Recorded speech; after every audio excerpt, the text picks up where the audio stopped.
Bom, presidente, ouvir a deputada Erundina é fonte de inspiração, de emoção, e nos coloca sempre no desafio de trazer argumentos e uma certa experiência dentro desse Congresso.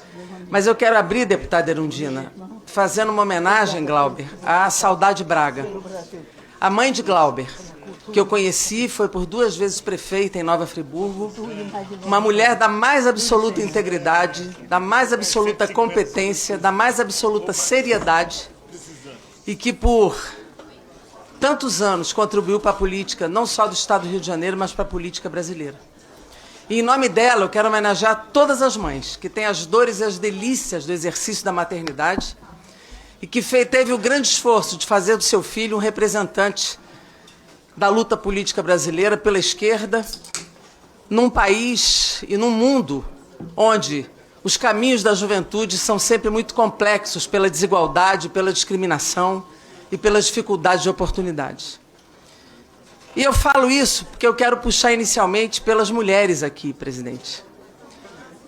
Não só o deputado Glauber tem tentativas de obstrução do seu mandato por essa gente que não consegue incorporar a diferença e a divergência, mas todas nós que estamos aqui, todas, já fomos ameaçadas de morte, ameaçadas as nossas famílias, ameaçadas nas ruas. Eu própria já tenho 2 notícias crimes na Polícia Federal e no Supremo Tribunal Federal por conta de ameaças desta gente, que é movida pelo ódio, que é movido pelo preconceito, que é movido pelo apagamento do diferente, pelo apagamento da divergência. Eles não sabem conviver com a diferença, não sabem conviver com a diferença de opinião. É uma disputa que se faz na forma da baixaria, da mesquinharia, da agressão, da violência e da eliminação do argumento do outro. Isso a gente tem vivido neste plenário, que infelizmente dá para a sociedade uma péssima imagem da Câmara dos Deputados. Nós estamos no piso na credibilidade popular. Nós estamos no piso em qualquer pesquisa de credibilidade, nos colocando para baixo por conta desta conjuntura. Eu tenho 8 mandatos aqui. Pude testemunhar vários presidentes, várias conjunturas da casa. E esta conjuntura é a pior possível pela desqualificação do debate, por uma polarização sem conteúdo, desqualificada, agressiva, que não permite um debate para as principais questões que afligem o povo brasileiro. E é nesse contexto que essa gente que agride se sente absolutamente autorizada a andar armada por aí, a dar tiro por aí, a matar pessoas, a fazer a defesa do excludente de licitude para as mortes e assassinatos feitos pelas forças de segurança a pessoas inocentes e civis. E é essa gente que tenta obstruir o nosso trabalho. Eu quero me ater aqui à acusação. Eu não quero abordar outras coisas, eu quero me ater à acusação, que é o que está nos autos, é isso que nós estamos julgando aqui. Eu não quero fazer outro debate. A acusação é a reação do deputado Glauber a um provocador, criminoso, obstrutor do trabalho parlamentar dele, aonde quer que ele vá. Eu já vi várias vezes o deputado Glauber interrompido nas ruas do Rio de Janeiro por essa turma. Se ele vai para o Rio Grande do Sul, é a mesma coisa. Se ele vai para o Paraná, é igual.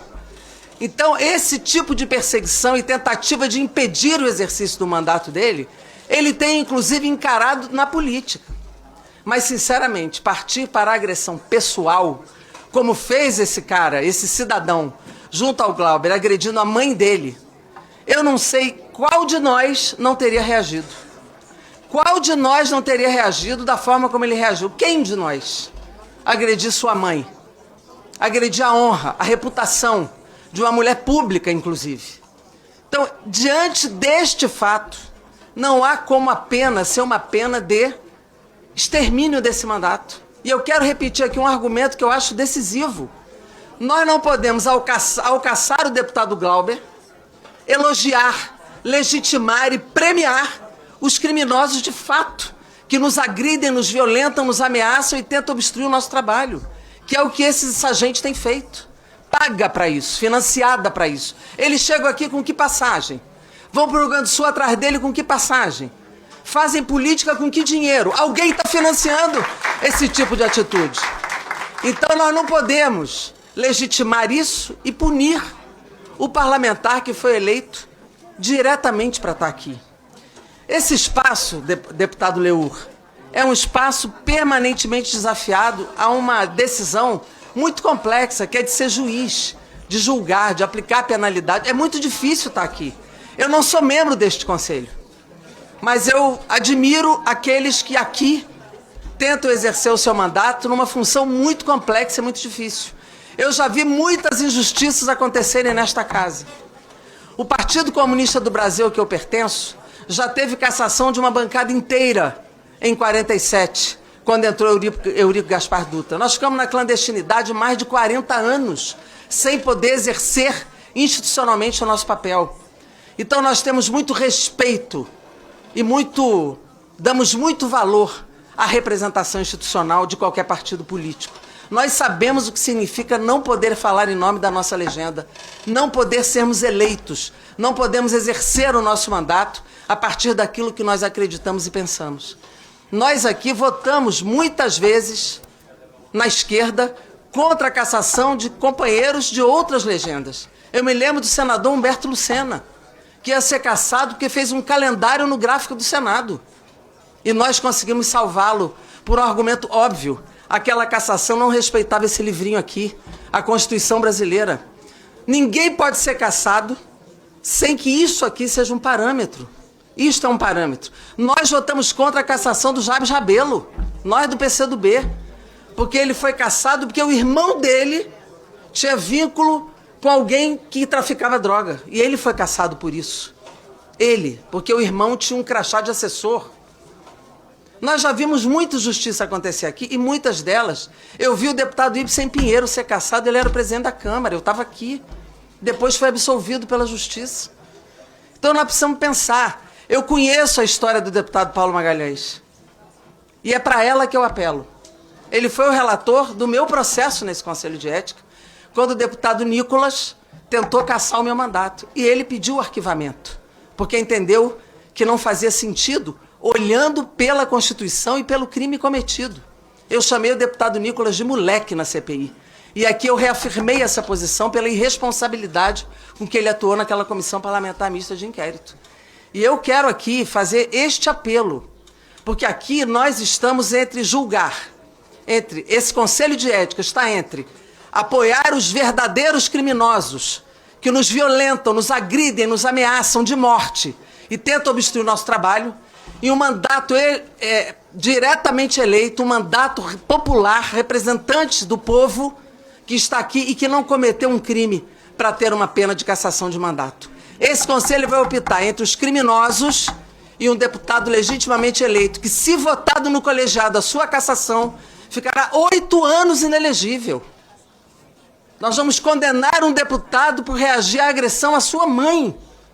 Então eu quero fazer este apelo, que nós tenhamos, de fato, equilíbrio, consciência. E falo aqui em nome da liderança do governo, porque este governo me autorizou a falar, porque defende a democracia. E democracia não é cassar mandato de deputado eleito sem crime. Isso é antidemocrático. E seria democrático, sim, punir essa gente que nos persegue, nos ameaça, deviam estar todos presos, para garantir que a democracia possa fluir com leveza, com justiça e com equilíbrio. Por isso eu peço a esse Conselho que não cometa esse suicídio político de cassar o mandato do deputado Glauber, que, independente de quem goste dele, independente de quem concorde com ele, não pode cassá-lo por reagir pessoalmente a uma agressão à sua mãe. Eu quero me ater a isto. E se nos atendo à acusação houver essa cassação, vai ficar claro que essa cassação não foi pelo crime, mas por uma perseguição política a um deputado legitimamente eleito. Muito obrigado, presidente. Senhor presidente, peço a palavra, por favor. Agradeço.